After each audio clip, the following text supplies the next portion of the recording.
see who I am. That's better. All right, guys, we're on chapter 15. It's called Situation Normal, All Fouled Up Snafu, July 21st, 1944. Mr. Rasmussen had agreed to come over that evening. Hobie couldn't wait to tell Max the good news, but Mom came down with a sick headache. He carried some weak tea into her bedroom. Do you want an aspirin? He pulled the bottle from his pocket. She took 2 sips of the tea. I'll be up soon, she said. But she was already back down on the pillow, her face the color of library paste. Hobie tiptoed out of the room and closed the door. I want Mommy. June pounded when Hobie tried to pour her a bowl of cereal. You don't do it right. I like the way Mommy does it. She held up her doll. So does Kitty. Mommy doesn't feel good, Hobie explained. Now, do you want regular milk or magic milk? There's no such thing as magic milk. June smoothed out Kitty's dress. Have it your way then, Hobie hummed as he pushed down the toaster's lever. Maybe there could be such a thing. June poked at her dry cereal with a spoon. Hobie hummed louder. Okay, okay. June held up her bowl. I want the magic milk. Hobie made a big production of getting the milk from the bottle, from the icebox, bringing it to the table. It doesn't look very magic, June said. Hobie set the bottle on the table, then pretended to take something out of his pocket. Abracadabra, alakazam. He blew into the palm of his hand and then sprinkled over the milk. Ready, he said. The bottle tipped, ready to pour. Ready. June stared intently at the milk as it glugged from the bottle into the bowl. She took a taste, smacking her lips. It tastes a little different, she said. The taste isn't the best part, Hobie wagged his finger. No, sir. He leaned into June. This milk improves your ability to spell. June looked at him. Now you're spoofing me. Okay, don't believe me then. He poured himself a bowl of Wheatios. But when Miriam Bennett wins the second grade spelling ribbon, don't you blame me. June sighed, but she gobbled up her cereal anyway. She even drank the leftover milk in the bottom of the bowl. Want to play sorry? Hobie asked. They set up the board in the front room. After June had sent Hobie back to start for the third time, she looked up at him. Where's Daddy? I don't know. Hobie needed one or a two to get off start. He drew a 3. June drew a 7. When do you think he'll get out of the war camp? I don't know either. Hobie drew again. A 4. Just play the game, okay? June grabbed Kitty and held her close. Do you think he's all right? Her face was pinched with worry. Hobie blew out a breath. He's Dad, Hobie said. He's fine. Fine. He said it firmly to convince himself as well as June. Your turn. He wanted answers to those questions too, but there was no need to take his frustrations out on his little sister. He let her win that round. And she won the next 3 rounds. After 6 books, 2 games of hide and go seek, and lunch, Mom made her way down to the kitchen. Are you feeling any better? Hobie asked. Some. Mom poured herself a glass of tap water. The tea and the aspirin helped. This was the second sick headache Mom had gotten since the news about Dad. Past week. Hobie had worked extra hard around the house, even doing vacuuming. Mom said he didn't have to, but with Dad in the prison camp, that only left one parent. Hobie didn't want to take any chances. Would you like some more tea? Hobie hurried to the sink to fill the kettle. That does sound good. Mom pulled out a chair and sat down. I might even have a piece of toast. Oh, let me fix it. Hobie ran to get the bread. You just sit there. I can butter Mommy's toast, said June. She likes the way I do it. I get in all the edges. She stretched her arms out, hugging June on one side and Hobie on the other. I am one lucky mom, she said. What would I do without you two? The Kit Kat clock tick-tocked. The kettle hummed softly on the stovetop, and the icebox chimed in with its own gurgly tune.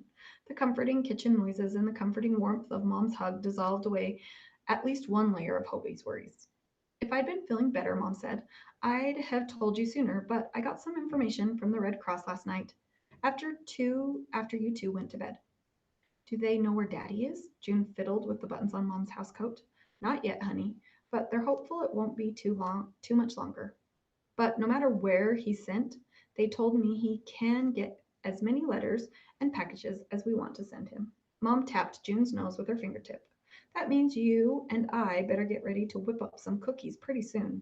Oatmeal raisin, June said, clapping her hands. Does he get to write us? Hobie couldn't remember when they'd gotten their last letter from Dad.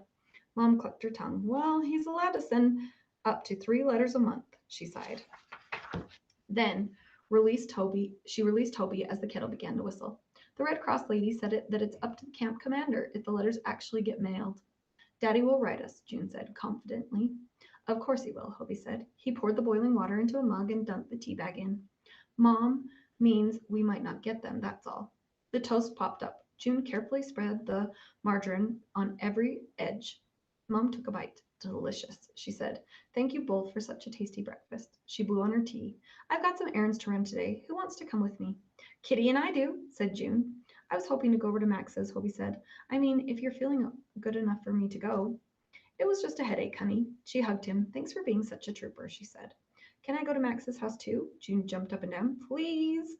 When he had discovered how much she loved him, Opa Klein had taken to keeping a small coffee can of butterscotch drops for June in his shop. More licorice for me, he teased. Mom made a pretend frowny face. I thought you and Kitty were coming with me. We can do both, June said. Can't we, Kitty? I don't know, Mom started. Hobie's had to take care of you all morning. I don't mind, Hobie said. The more the merrier to celebrate the good news about Pepper. Mom glanced around the kitchen. Where has the real Hobie gone? She asked. She smiled. Okay, you two. You can be off. Just remember, use your company manners, said June. And don't overstay your welcome, added Hobie. I guess you do listen to what I say, Mom said, at least every once in a while. Mr. Gilbert's car was stretched across the sidewalk in front of his house and wouldn't budge from its sunning spot. Hobie and June stepped over him. They were still a few blocks from Max's house, and they saw Max hurrying their way. As he got closer, Hobie could see he was wearing a canvas bag slung across his back. Hobie waved and hollered. Are you going to Lee's? He asked. I have a penny in my shoe, June offered. We could buy some bubble gum. Max trotted closer. What did you say? Hobie pointed to the bag. Going to get some groceries? No, Max chomped on a wad of black Jack bubblegum. I've got good news. Me too, Hobie said. Max stopped. You've heard more about your dad? No, not that. Hobie tapped his heel on the sidewalk. When the Red Cross finds him, June said, I'm going to send him some cookies. 2 kinds. Well, you go first then, Max, said Max. I found the perfect place for Pepper. Hobie was about ready to explode. I called Mr. Rasmussen and it's all set. Who's Mr. Rasmussen? Max asked. Pepper's not his. Is she? His face looked panicky. No, said Hobie, but he does look for dogs. I don't get it, Max said. June tugged on Hobie's t-shirt sleeve and pointed to her untied sneaker. He's the man who works for Dogs for Defense.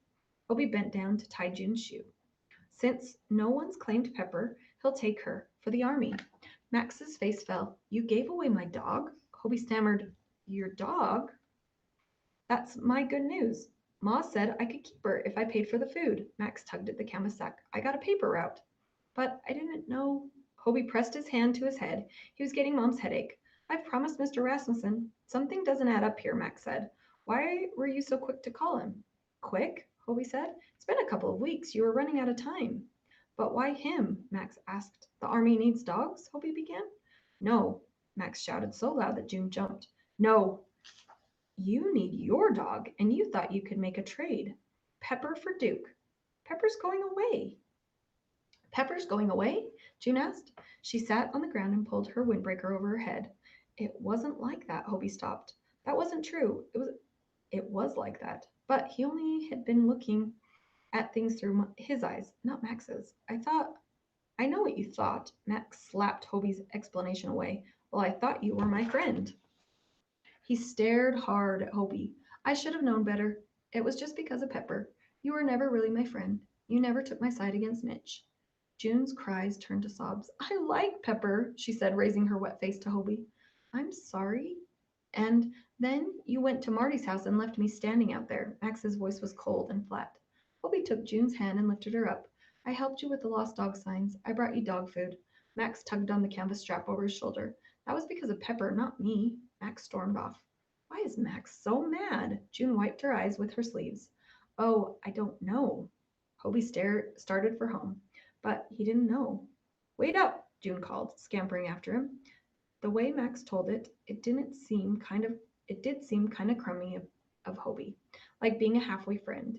He didn't mean to treat Max badly. He just didn't think about what he was doing. Hobie kicked the curb. He had messed up big time. June tugged at the hem of her skirt. Does Max get to keep Pepper now? She asked. Yep, Hobie sighed. He was glad for Max, really. If anyone knew what it meant to have a dog, it was Hobie. His throat tightened and it was hard to swallow.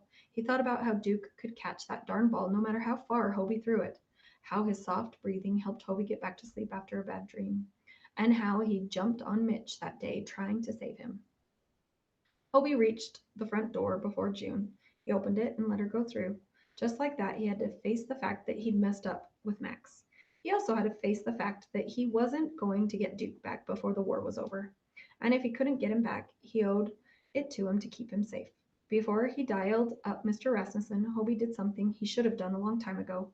He pulled out a piece of paper and he started a letter to Private First Class Corf. Dear Private First Class Corf, he wrote, there is something I forgot to tell you. If Duke's ears perk up, watch out. That means trouble is near. I'm telling you this because I want both of you to get home safely. Over and out, Hobie Hansen. All right, guys, that's the end of that one. Chapter 15, over and out.